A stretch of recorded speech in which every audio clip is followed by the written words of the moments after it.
এত এত হত্যা ও আহতদের রক্তে দাঁড়িয়ে দিল্লির বুদ্ধিতেই কি হাসিনা স্বৈরাচার হয়েছিলেন?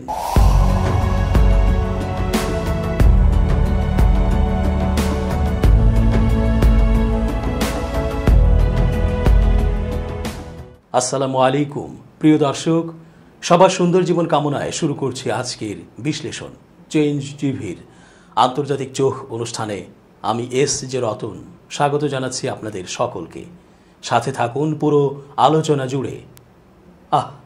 কোটা আন্দোলনকে ঘিরে ৩ শতাধিক ছাত্র জনতা ও অন্যান্য হাসিনার সশস্ত্র বাহিনী ও লগি বৈঠা হেলমেট বাহিনীর নির্মমতায় সব মিলিয়ে আরও কত শত মানুষ নিহত হলো। বেসরকারি হিসেবে হাজারের উপরে সংখ্যক নিরীহ নিরস্ত্র ছাত্র জনতাকে হত্যার দায় হাসিনার উপরে পড়ছে। এছাড়া সারা দেশে ৩০,০০০-এরও বেশি সংখ্যক আহত হবার খবর পাওয়া গেছে। এমন অবস্থায় আহতরা এখনও কাতরাচ্ছে দেশের বিভিন্ন হাসপাতালের বেডে শুয়ে। কারো হাত নেই, কারো পা ভেঙেছে, কারো পা কাটা পড়েছে, কারো চোখ অন্ধ হয়ে গেছে, কারো ব্রেইন ও নিউরনে আঘাত পেয়ে বাক ও শ্রবণ শক্তি হারিয়ে গেছে। কেউ বা পরিচিত জনকে চিনতেই পারছে না, কেউ আবার মৃত্যুর অপেক্ষায় দিন গুনছেন। ডাক্তার বলেছে আর বাঁচানো সম্ভব না। কারো হয়তো পাঁজর থেতলে গেছে, কেউ আবার চিরদিনের জন্য আর উঠে দাঁড়াতে পারবে না। এমন অবস্থা হয়েছে। বিভিন্ন হাসপাতালে সরেজমিনে যে এই রকম চিত্রই দেখা গেছে। শরীরের তীব্র যন্ত্রণায় দাঁতে দাঁত চেপে চিৎকার সামলাচ্ছিলেন ঢাকা কলেজের দর্শন বিভাগের ৪র্থ বর্ষের ছাত্র আবদুল্লাহ আল ইমরান। গত ১৯ জুলাই রাজধানীর কদমতলী এলাকায় বাম পায়ে গুলিবিদ্ধ হন তিনি। ২০ জুলাই জাতীয় অর্থোপেডিক হাসপাতাল ও পুনর্বাসন প্রতিষ্ঠানে অর্থাৎ পঙ্গু হাসপাতালে ভর্তি হওয়ার পর থেকে গতকাল পর্যন্ত ৯ বার অপারেশন হয়েছে ইমরানের পায়ে। পঙ্গু হাসপাতালের কেবিন ওয়ার্ডে চিকিৎসাধীন ইমরানের পাশে আছেন মামা শান্ত আহমেদ। বাবা আরিফ সরকার গিয়েছিলেন রক্ত পরীক্ষার স্লিপ নিয়ে আসতে। নার্স রক্ত পরীক্ষার জন্য হাতের শিরা খুঁজতে গেলেই ব্যথায় চিৎকার করে ওঠেন ইমরান।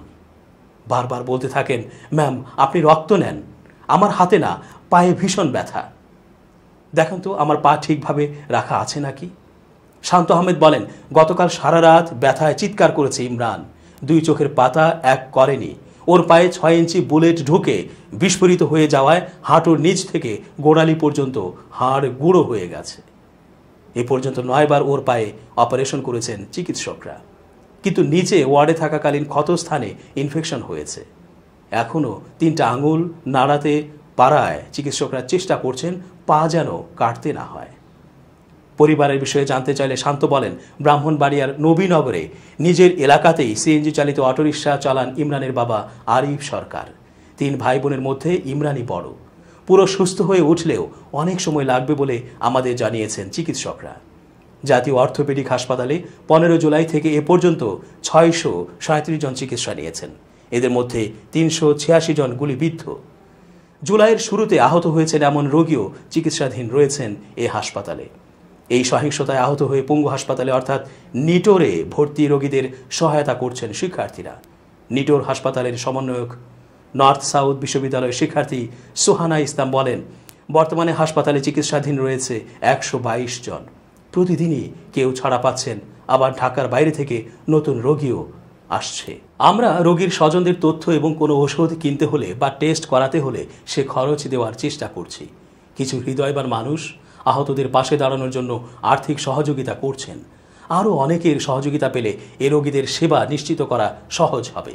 বরিশালের দুর্গাপুর উচ্চ বিদ্যালয়ে 8ম শ্রেণীতে পড়ে তামিম, 14 বছর বয়সী এই ছেলে। 2 ভাই বোনের মধ্যে সে বড়। বাবা নেই, মা তানিয়া বেগম গার্মেন্টে চাকরি করে সংসার চালান। নানার বাড়িতে বেড়াতে এসেছিল তামিম।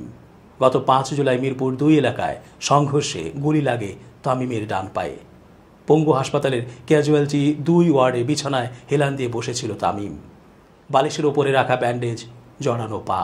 তামিমের মামা তানভীর আহমেদ বলেন, পঙ্গু হাসপাতালে ভর্তি করা হলে তামিমের পায়ে অপারেশন করা হয়, কিন্তু সে সময় রোগীদের ঠিকমতো ড্রেসিং করানো হতো না, নার্সদের ডেকে আনা যেত না। এভাবে চলতে থাকায় ইনফেকশন হয়ে যায় তামিমের পায়ে। গতকাল অপারেশন করে কেটে ফেলতে হয়েছে তার ডান পা।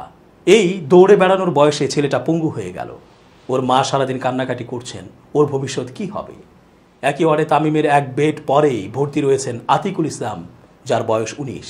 উত্তরার একটি বেসরকারি প্রতিষ্ঠানে সেলসম্যান হিসেবে কাজ করতেন তিনি। বিছানায় কম্বল মুড়িয়ে বসেছিলেন আতিকুল। কম্বল সরে গেলেই দেখা যায় কাঁধের নিচ থেকে ডান হাত পুরোটা কাটা পড়েছে তার। আতিকুল বলেন, কোটা সংস্কার আন্দোলনকে কেন্দ্র করে সংঘর্ষ সহিংসতার শুরুর দিকে 5 জুলাই বিকাল 4টায় উত্তরা আজমপুরে গুলিতে আহত হই আমি। ওখান থেকে আমাকে এই হাসপাতালে নিয়ে আসা হয়েছে। জানে বেঁচে গেলেও হাতটা কাটা পড়েছে। এখন হয়তো আমি আর সাইকেল চালিয়ে সেলসম্যানের কাজ করতে পারবো না, কিন্তু এই এক হাতেই গর্বের সঙ্গে জাতীয় পতাকা তো তুলে ধরতে পারবো। গার্হস্থ্য অর্থনীতি কলেজের শিক্ষার্থী তামান্না ইসলাম তন্নি সহ প্রায় 15 জন শিক্ষার্থী সকাল থেকে রাত পর্যন্ত পঙ্গু হাসপাতালে আহতদের সহায়তায় কাজ করে চলেছেন। তন্নি বলেন, এই হাসপাতালে আহত রোগীদের বেশিরভাগেরই ইনফেকশনের কারণে হাত পা কাটা পড়ছে। এই বিষয়ে নজর না দিলে আরও অনেকের অঙ্গহানি হয়ে যাবে। এসব রোগীর অপারেশনের জন্য প্রচুর রক্তের প্রয়োজন পড়ছে। এই মুমূর্ষ রোগীদের জন্য গ্রুপ মিলিয়ে রক্ত জোগাড় করা মুশকিল হয়ে যাচ্ছে। বিশ্লেষকরা বলছেন, খুনি হাসিনার এহেন হত্যা ও নির্যাতন যজ্ঞে এছাড়াও দেশটাকে অস্থির ও 16 বছরের সকল অন্যায় অন্যায্য সব কর্মকাণ্ডে সে নিজে সহ তার মন্ত্রিপরিষদ, উপদেষ্টা পরিষদ ও চাটকারেরা তো দায়ী হবেই। উপরন্তু হাসিনার বন্ধু মোদি ও তার রাষ্ট্র ভারত বেশিরভাগই দায়ী। বলা যায়, দিল্লির প্রশ্রয়েই এত সাহস ও স্বেচ্ছাচারিতা দেখাতে পেরেছে হাসিনা ও আওয়ামী লীগ। বাংলাদেশে ঘটে যাওয়া নাটকীয়তায় অনেকেই হতবাক হলেও নেপালিদের কাছে ওই গল্পটা খুব পরিচিত। সাবেক রাজাসহ নেপালি রাজনৈতিক নেতারা পদচ্যুত বাংলাদেশের সাবেক প্রধানমন্ত্রী শেখ হাসিনা থেকে আলাদা কেউ নন। এরা সবার গণতন্ত্র ও স্বৈরাচার এবং সুশাসন ও দুঃশাসনের মধ্যকার রেখাকে হালকা করে দিয়েছে। এই পরিস্থিতিতে ভারতের ভূমিকা এবং তার পররাষ্ট্র নীতি নিয়ে যে প্রশ্ন উত্থাপিত হয়েছে তা আরও বেশি মনোযোগ আকর্ষণের দাবি রাখে। নেপালের প্রভাবশালী গণমাধ্যম দ্য কাঠমান্ডু পোস্টের বিশ্লেষণে বলা হয়েছে যে পররাষ্ট্রনীতির ওপর দাঁড়িয়ে বাংলাদেশের সঙ্গে দিল্লি এ যাবৎকাল তাদের সম্পর্ক তৈরির চেষ্টা করেছিল তা হাসিনার স্বৈরাচারী প্রবণতাকে উস্কে দিয়েছে। বাংলাদেশের নতুন প্রজন্মের যে গণতান্ত্রিক দাবি ছিল এবং তারা যে আশা আকাঙ্ক্ষা প্রতি প্রবল ইচ্ছা পোষণ করছিল তা বুঝতে ব্যর্থ হয়েছে ভারতের পররাষ্ট্রনীতি।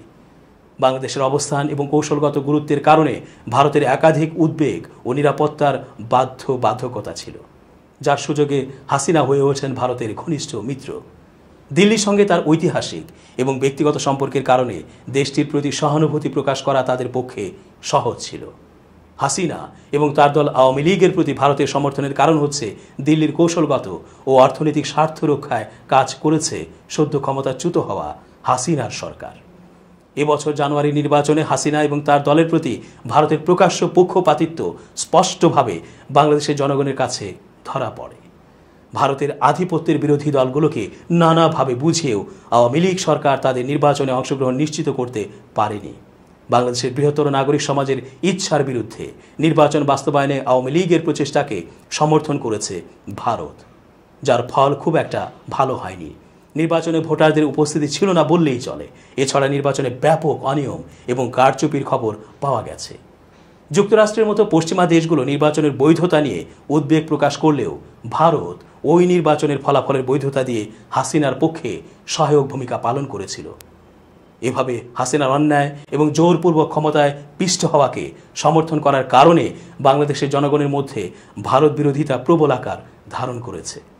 ভারতের পররাষ্ট্রনীতি গত 1 দশক ধরে বাস্তববাদ এবং নমনীয়তার পরিপ্রেক্ষিতে পুনর্গঠনের চেষ্টা করছে। তবে এক্ষেত্রে তারা ভারতের স্বার্থকেই প্রাধান্য দিয়ে আসছে।